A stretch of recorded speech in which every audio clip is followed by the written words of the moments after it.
Everybody's heard the old debate, buy term and invest the difference versus getting whole life insurance, right? But the real question is, are they really getting it right, or are they both sides of this missing the full picture? Well, I'm going to give you an honest comparison between the two and even present a third option that's even better than this whole debate is anyways. If you've wondered which strategy will give you more wealth and freedom now and later, don't miss this.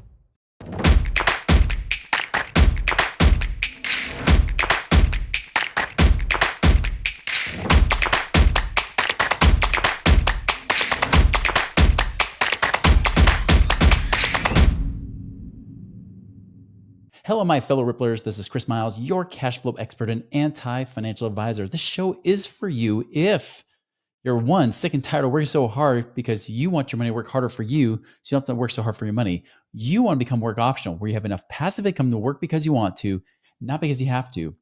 But you're not just here to get rich, although that's great too, but you're really here to live a rich life, because as a Rippler, as you grow your wealth and grow your prosperity, you now have a greater capacity to bless the lives of those around you, creating a bigger ripple effect in the lives of those around you.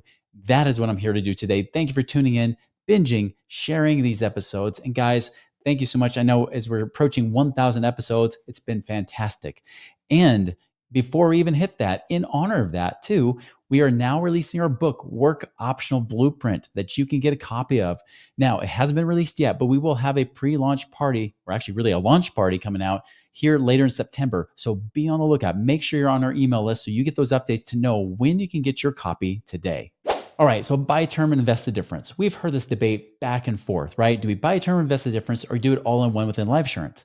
Now, you get these good arguments out there saying buy term, invest in the difference is better because you don't want to have this all in one. That's the common debate, right? Don't have this all in one policy. You lose money that way. You should buy term and then take all the and invest the rest. But then you've got the other side saying, no. You got life insurance, whether they'd say it's whole life or universal life or whatever it might be, right? They're telling you, you should go that path. However, which one actually does work out? If we were really to do an honest comparison, which one is better? Is it better short term, long term, which is better for you? That's the real debate here, right? And like I said, if you stay to the end, I actually have a third option I'm going to present that will make this kind of turn it on its head to where this debate really is just pointless. Okay, so let's just dive right in right now. Okay, so buy term, invest the difference. What they're saying is if you have X number of cash, you buy a cheap term policy. Then you take that, take the remaining of that cash, you invest it. Usually people talk about the stock market or things like that, or in mutual funds. Now there's a few weaknesses with this point. First and foremost, one is that when they say invest the difference, right? There are a lot of people that do not invest the difference. They buy the term policy and then they don't save at all. Now, I'm not even going to address that part because yes, that does happen, but I'm going to pretend like we're talking to someone, maybe like you, who is like the absolutely disciplined saver, because the truth is a lot of you guys are listening and watching this show. And so I am going to just toss that one out. Yes, that's a weakness. I get the other side. The life insurance guys will, pitch that one like crazy. And when I say life insurance guys, I mean like ones that are doing whole life, universal life, and things like that, which yes, by the way, I am a licensed life insurance agent. So I get it. Understand that I came from a financial advisor background. I used to think whole life was the stupidest thing in the world. You should never do it. I also used to tell people that you could buy term, invest the difference, or you could do it all in one, but you're still going to want to have your money in the stock market, right? So I get that debate. What's that wrong? I'll talk about index universal life and variable universal life in general. What's so fascinating, people are like, hey, you could do both. Well, it's true. If you get universal life policy, it literally is buy term, invest the difference under one umbrella. And yes, that one has been poo-pooed all over because the problem is term insurance goes up every year inside universal life policy. So it gets more expensive. So you have less and less to invest as it grows. Your only hope is that the market actually gives you good returns. The problem is variable universal life, the market goes down, you lose money. And so you have less to invest anyways. Now that could happen on the other side if you're investing, right?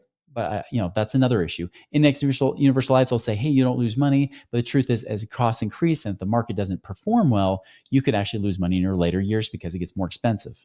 So again, I'm going to take that universal life piece and I'm going to toss that out. I'm literally going to compare buy term, invest in mutual funds compared to whole life insurance.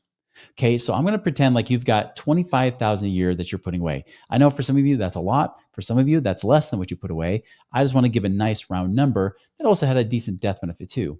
Now, when I compare whole life, I'm not comparing the traditional whole life, although there's a good debate there. I will say this, if you want to knock it down, if you compare traditional whole life with the buy term and invest the difference, I would agree buy term and invest the difference wins. Okay, it really does win. Why? Because whole life is so freaking expensive if you do it the traditional way. Like the policy that I bought, where the first 2 years I paid money in, all of it went to paying for the insurance cost. Understand this. This is the difference. Whole life insurance, when they have a death benefit, but also has this tax-free savings account inside of it. Now, whole life is different. They're not investing in the stock market. Whole life insurance is in very safe, in a safe account, really a guaranteed type of tax-free savings account. And so it's not as sexy in the sense that it doesn't have these huge upswings, this huge potential growth, but it also never has any risk of losing money. It's always guaranteed to make money, where you don't get that with universal life and you don't get that in the stock market. So it's apples and oranges a little bit here, right? But understand that in whole life insurance, unlike term and universal life, they get more expensive as you get older. With whole life, it starts more expensive up front and then gets cheaper as the years go on. So you get a break as time goes on versus the other way around. So it's different, right? And this is the big critique I have of the traditional whole life plan, which I bought for myself in 2006, thinking that I would just have to buy like the way the agent sold it to me, which is not true. He sold it to me, and all of my money was going to pay his commissions and the insurance costs in those first few years. By the third year, when the recession hit, I had no money in it. I had no flexibility. I lost the policy, paid 25 grand into it. It was a complete waste of money. So I'm not comparing it to this one because the truth is, I don't think there is a debate. Yes, someone could debate about the death benefit and having tax-free inheritance and yada yada. But I'm coming at this from a perspective that you actually want to create wealth within the next few decades.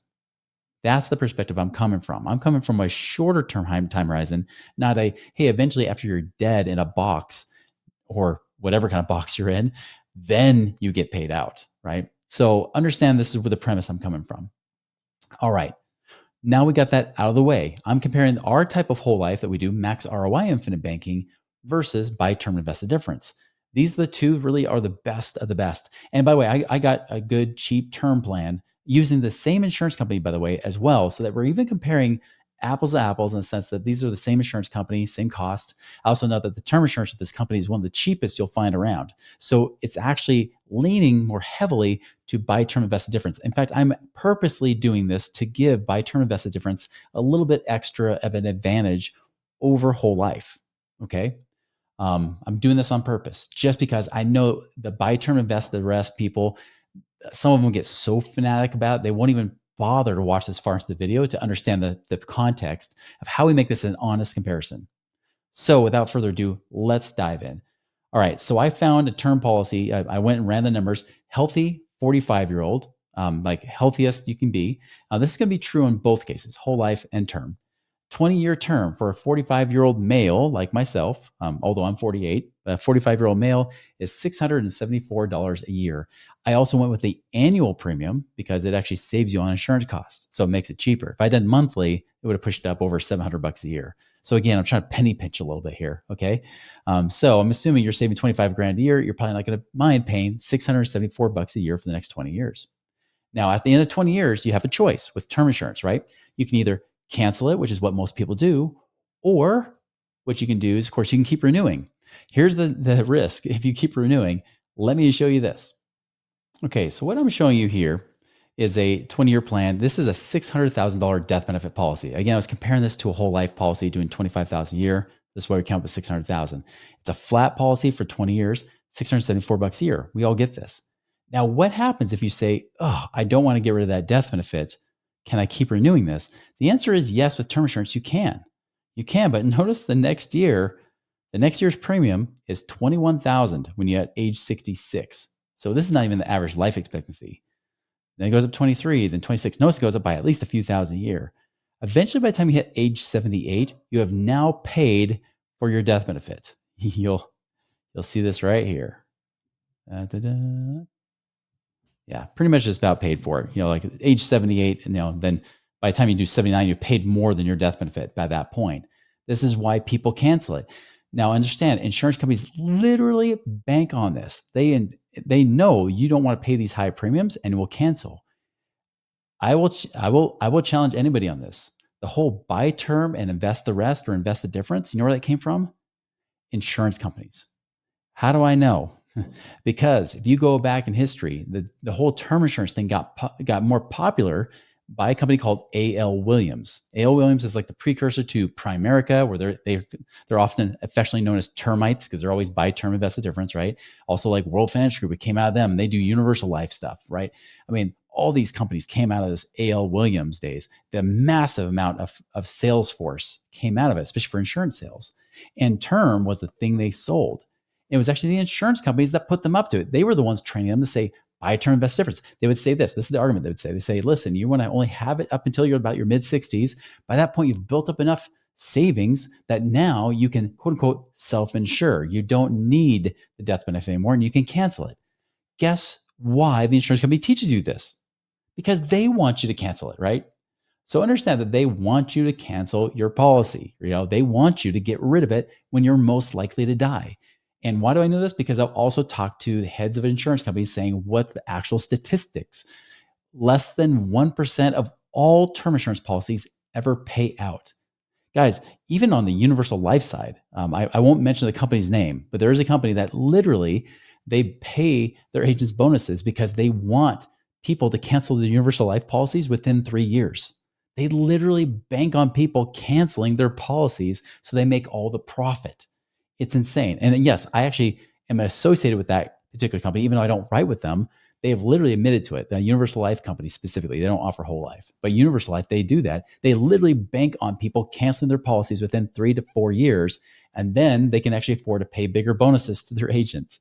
It's sick, okay? So just understand the buy term, invest the rest didn't come from financial geniuses. It came from the insurance companies wanting you to cancel so that they get all the profit. Because if they know less than 1% will ever pay out, that's all pure profit for the company. And it's cheap, easier to sell to the consumer. So just so you know, like this is not coming from financial experts. The buy term, invest the rest comes from them. It doesn't mean this is a bad strategy, but understand that the insurance companies literally bank on you doing this, okay? So anyways, that's why they do it that way. They incentivize you to cancel your policies so that they don't have to pay out. This is why term insurance is a good short-term benefit, but long-term, obviously, it loses its luster over time, doesn't it? This is why people cancel it. So, of course, in this situation, you've got that money. If you die before you're 65, or by the time you're 65, you get your family's payout. If not, they don't, right? So you do have the cash. Now, let's look at the cash. If you invested the rest, those 674, that means the other $24,326 is being invested. Let's see what that looks like. Okay, so I've actually ran this one at a 8% rate of return. Why do I do 8%? Because I think that's more than generous for the market returns. You guys have listened to the show plenty of times. You know that getting 8% is pretty tough for most mutual funds and even for the S&P, and especially in the next 20 years when Vanguard's already predicting a 2.8 to 4.8% average in 10 years. Imagine how much higher return. You have to get double-digit returns in the next 10 years to even average 8% in the next 20 years. So I'm being pretty generous here when I say 8%, because again, that's with the market being so overvalued, you're lucky to get that much. Now, what does that look like? That means after that period of time, you get 1.2 million. Not bad. You're a millionaire, right? Not bad. Now, again, you've paid almost $500,000 to get to that 1.2, but that's what you've got. Now that 1.2 million, understand now, if you were to try to take income off of this, because this is what really matters, right? What's the difference? Like you get the cash that you have on hand, but what's the actual income? Now you guys already know the 4% rule has been debunked, right? We know that by your mid 60s, it's even 3%. I'm of course going to give once again the benefit of the doubt to the buy term and invest the difference, right? I'm going to go with the 4% rule that you could pull off 4% a year. What's 4% of 1.2 million? 48,000 a year. Now, if you've been investing this, whether you invest in a normal mutual funds or an IRA, this is too big for a Roth IRA, so therefore it's going to be a taxable type of account. You will pay taxes on this. Let's just presume that the taxes you pay on this is 25%, right? It could be more, could be less. We don't know. Right now, most people are in about a 22 to 24% tax bracket, but it's one of the lowest tax bracket ranges we've been in the last 110 years, thanks to the Trump tax plan. So you got to assume that the likelihood is we might have higher taxes, but I'm not even going to pretend like we are. I'm just going to put it right about where it is now for most people. So easy number, 25%. 25% of 1.2 million leaves you with $900,000. Or the way you could look at it is this: if you had that 1.2 million pull out 48,000 a year, right? That's like $4,000 a month, but you have a 25% tax on that 48,000. That means now you've lost 12,000 taxes. You're at 36,000 a year, or $3,000 a month. So there it is, 3,000 or 36,000 a year after taxes. Okay, so remember that number. That's about what we can do, and that's not horrible. I mean, think about it. You put away 24,000, live on 36,000. Granted, after inflation, we're not even counting that, it probably will feel worse than the money you saved. But after taxes, we could probably say safely, you could probably have roughly around $36,000 a year from this. What would that look like on the whole life side, right? We focus now on this, but this is pretty simple, right? Buy term, invest the rest. That 24,326 for 20 years at 8%. Again, being very generous with the numbers and generous also on what you can pull out. Still, after taxes, you might walk away with 3,000 a month or 36,000 a year. What does that look like on the whole life side? If you've been following this podcast, you're probably looking for great ways to create passive income right now, right? Well, we got you covered here with Central Lending. Central Lending specializes in alternative investments that actually are designed to create steady returns and long-term financial security for you and your family. Now, they prioritize transparency. They love, building those strong relationships, giving you that confidence and peace of mind, knowing that you have your money working harder for you, so you don't have to work so hard for that money. You want to learn more how to do that? Go to centrallending.com and check out what they've got today to create your passive income and wealth creation right now. Okay, so here we are. So this one has the full 25,000 a year going in because the life insurance is still part of it. Notice that the death benefit, I put it's a little bit less than 600,000, but because it goes up every year, by about the second or third year, it's already over 600,000. So that's why I kind of, made an even term benefit. But there is a big difference here. The death benefit does go up on this one over time. Even after 20 years, there's 1.636 million of death benefit, where we would have zero on the buy term side. Now we have 1.6 million that could pass your family tax free. Now look at this. The real debate, and this is where whole life often loses in the debate, because they'll say, well, look, you've got $833,000 in here. Well, that's not much, right? So what? You got $833,000, almost $834,000. But I remember the other one said 1.2 million. But remember this, this is a little bit of apples and oranges, because one is tax-free money you can access, right? So this is like a post-tax thing. Remember when I was factoring in before, if we were to just take out taxes all at once with a 1.2 million, you'd be left with about 900,000. So they're pretty much about the same. But here's the real question. What's the income that we're actually able to receive after you factor in taxes, right? Remember, with the 1.2 million, after we were pulling off the 4% or 48,000 a year at 25% tax bracket, we're left with 3,000 a month or 36,000 a year. What would we get with the life insurance? Okay, now we're going back to this. Now look, we're actually going to start taking out some income. What's the income we take out? I'm going to fast forward now to this. By the way, notice even for the first 20 years, still the net return, even after costs, is almost 5% a year. That's because it's running at a 6% projection. Historically speaking, whole life is paid better than 6%, but because of the low interest rate environment we're in, it's not as much. Now, here it is. Now we got the 25,000. You can even see it year by year, right?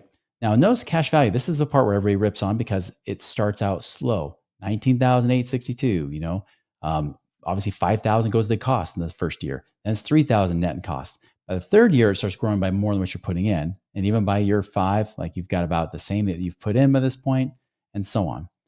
Now notice the income down here. I have the income running from age 66 all the way to 95. So 30 years, kind of the same thing that we're doing with the other side. Notice the income is almost 50,000 a year. That's tax-free. Tax-free. 50,000 a year, tax-free. So where before, remember we were looking at the 1.2 million, living on 4%, that was 48,000 minus the taxes, because you do have to pay tax on that. It's now at $3,000 a month or 36,000 a year. Here we're about almost $50,000 a year, tax-free. Big difference. And there's still death benefit. Even though we're taking the money out, look, there's still like a 1.3 million or so death benefit that's here. So we're still taking out the cash and there's a death benefit. Now we are spending down the death benefit over time if we do it this way or this much coming out. If we did 36,000 a year, the same thing, but tax-free, totally different story. We would have this death benefit that would actually preserve. But here, we're actually spending it down. So for those people who are like, I don't really care about the death benefit, great. Because guess what? There's a way to spend it down, along with the cash that's in this account.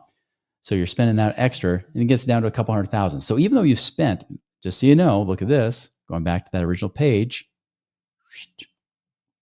that I'd shown you earlier, now you've actually pulled off almost $1.5 million of cash. Not 36,000 for the next 30 years, which is just over $1 million. This one's $1.5 million tax-free that you're pulling out, and you're still left with a couple $100,000 death benefit. You pass on your heirs tax-free. That's the difference, right? So even if you're to look at this buy term invest the difference type of standpoint, yes, of course, buy term invest difference, you could make more money outside of the plan, outside of the policy, especially a whole life policy that's making at this point showing just a conservative 6% return, right? Yet, of course, if it pays more, right? If it pays less, it pays less. But that's not the point. The point is, what's the actual cash flow? Because this is not what we all want, is what's the actual passive income we can pull off of it. I literally just ran these kind of numbers for a client recently. He said, hey, what if we stop paying into this in the next, just in 10 years? What would that look like? Run out the numbers, Chris. We did. And I said, well, yeah, for you could pull off roughly about $40,000 a year for several decades. He's like, was that for me, just me, or for mine and my wife total? I'm like, oh no, that's each. He's like, well, $80,000 a year tax-free for our family is pretty good. And he's doing real estate investing. And that is the third point, right? Is what could you do that's better? I'm not saying that the whole life by itself doesn't have a good argument. But the truth is that I don't believe that, yes, you could just put your money and let it set it and forget it in a whole life plan. But that's not how I invest, right? You guys all know this. If you follow me long enough, I'm also investing out there too. So even though I'm not buy term and invest the difference, and by the way, I do have term insurance on me, I'm just not buying term and investing the difference. I also have whole life, right? I'm using whole life to store up more of my cash, especially that's tax-free, can grow tax-free, and I can access it whenever I need it. That's something I can't do with IRAs and 401ks. Yet, I also can take my cash, whether it's from my policy or not, and then still invest it in these other deals. And the great thing is, because all that cash value, you saw it in there, it's still in there growing. It's not like all that goes to insurance costs. In fact, very little goes to insurance costs. And by the third year, it's growing by more than what I'm paying in. So if I was paying in that $25,000, it's growing by more than $25,000, which is money I can pull right back out and invest it. That is the third option that so few people ever debate. They're always debating about the boring stuff. Buy term, invest the rest, versus whole life, which is better. They've been debating that for decades, right? And everybody's convinced they're right. But I think they're both wrong to a certain point, because I think you should invest the rest. This is where you do have the whole life plan. Now, again, I keep a good chunk of money that I don't touch in there because I keep my cash reserves in there for emergencies or opportunities like dry powder, especially when there's a recession that I know, and some people even debate has already been here, but nobody's talking about it, right? Well, still, I'm building up more cash for those opportunities and emergencies. But I have more cash to use to invest. So yes, I can go make 8%, 10% plus returns, especially in the alternative investment space where I can make way bigger returns. So I'm actually building more wealth now than I would ever do just hoping to put in an 8%, possible 8% mutual fund. That's the difference. I'm still doing both. It's not about how do you have one or the other? It's how do you have your cake and eat it too? How do you make them both work?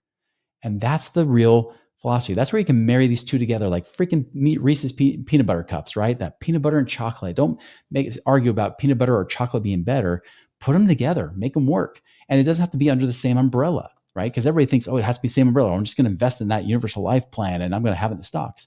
No, the great thing is you can have the certainty of whole life and still use it to invest. And with the way that we have designed our policies to make them, they get the max ROI possible. The crazy thing is our whole life policies do better than universal life, just apples to apples, even when they do have market risk. But we do it without the market risk. And you can still use that money too. If you want to put it in the market, you put it in the market. You can put it into Bitcoin and do whatever you want to do there, which, by the way, you don't see many people talking about that with their life insurance. You can put it into real estate investments. You can put it into your business and even get some extra tax benefits and things like that. So many ways to use it. But again, everybody just limits their little imagination to just buy term, invest the difference in mutual funds. Whole life insurance is better, right? No, It's both. We can make both work, just doing it differently. Yes, I use whole life, but yes, I'm also investing the money. I'm investing that money too. I'm not just letting it sit there for the next 20, 30 years for my retirement. I'm creating my retirement today. I'm investing this for passive income today. Beat that. Right? Now, somebody would argue, well, I'll just buy term and I'll invest the rest in real estate. You could. You could totally do that. But once again, here's what's going to happen. Let's just say you do invest it and you're making bigger passive income and you're creating greater wealth. This comes back to what's the reality in the future. Leave the calculator for a second and talk about real life scenarios. When you get to be older, and let's just say you do build up that wealth, maybe it gets into the millions or tens of millions. What if at that point, which it's already kind of getting that point, what if at that point the whole the Trump tax plan goes away and it starts getting back to swinging the pendulum the other direction, saying, listen, we got to tax the rich. And you know what? Those death taxes, they're getting away with murder. Not literally, right? I'm just saying figuratively speaking. They're getting away with a lot here. So we're going to start taxing anybody who's rich. Anybody with a net worth of over $5 million should be taxed to the 40% death tax or 45% death tax as it is right now. Anything above $5 million. So that means if you have a $10 million net worth because you did invest the rest, maybe you did great in your stocks or mutual funds, maybe you did great in your real estate, but now you got 10 million. Well, now you got $5 million that's going to have a 45% tax hit. Guess what? That means you're now paying over $2 million to taxes. So where's that going to come from? You want to have your family liquidate all your cash flowing assets to do that? Or do you want to have a life insurance policy that doesn't die? That's still there to pay off those taxes for you. So then you keep that wealth in place. That's the key. Again, when it comes to that wealth, and by the way, I'm not the only one that says this. There are other third-party type of statisticians and people like that. Third-party people that have actually gone through and ran the numbers. And what do they find? They find the best one to have wealth today while you're alive and wealth passed on for your family is whole life plus investing in high yield type investments. So already, this is not just me from my own personal experience, even though I've seen it true, but it's even been proven with other strategies when they've ran all different types of scenarios. Even annuities didn't work. Even buy term invest the difference didn't work because again, they might have had more money, but what was the income and also what was able to be left behind? And if you do build up any significant amount of wealth, guess what? Mr. Taxman might want to come after you. And even if you didn't, heck, even if you had the death benefit, you're like, I don't even need this death benefit. Great, sell it. Did you know when you're in your older years, you can sell off your death benefit to an investor who's literally wants to be your beneficiary and will help pay for that beneficiary, will pay you cash for it? That's something, again, they're not often teaching. So again, it always comes back to the same thing because if you have more wealth that you build up, you don't want to be 70 years old and then have your attorney saying, I'm looking at your estate right now. You should probably get some whole life insurance because right now a term's not an option. And you're like, well, whole life is freaking expensive. I'm 70 years old. I may not even qualify because of my health. Sorry. Next thing you can do is just have a lot of cash sitting on the side, not investing, being ready for whenever you die, which is, by the way, taxable insurance. When you have any assets sitting on the side, that's taxable insurance, right? Might as well put the insurance company at risk by having it pay for net nothing. Because if you do the whole life policy, like we said, 5 years, it already has more in there than what you put in. So it's already like a zero net cost to you, right? That's the great thing you can do. So that's where I just look at it. Like I look at Tom Wheelwright, the guy that wrote Tax-Free Wealth with the Rich Dad, Poor Dad books. He's like, listen, term insurance is an expense. Whole life insurance is an asset. It's an asset because of this. Because yes, you can still use it to hold cash and it has a death benefit, right? It has a living and death benefit. You can you have your cake and eat it too, essentially. Again, I'm not trying to argue that whole life is the best thing ever, right? I think it's a good thing to have with your investments. You can't, okay, I guess I did show you could use it alone and still have a good, decent retirement. But I'm telling you won't get wealthy just using your whole life. You got to have the whole life, which is a definitely better option long-term than your term insurance. And you've got assets you invest outside of it. Don't just focus on this. How do you make this and this work together in harmony? That is the secret. That is better than buy term invest difference, and even better than just doing a simple whole life policy that the crappy insurance agent is going to sell you. That is the secret to creating real wealth today and in the future, leaving a great legacy behind for your family rather than leaving headaches behind as well.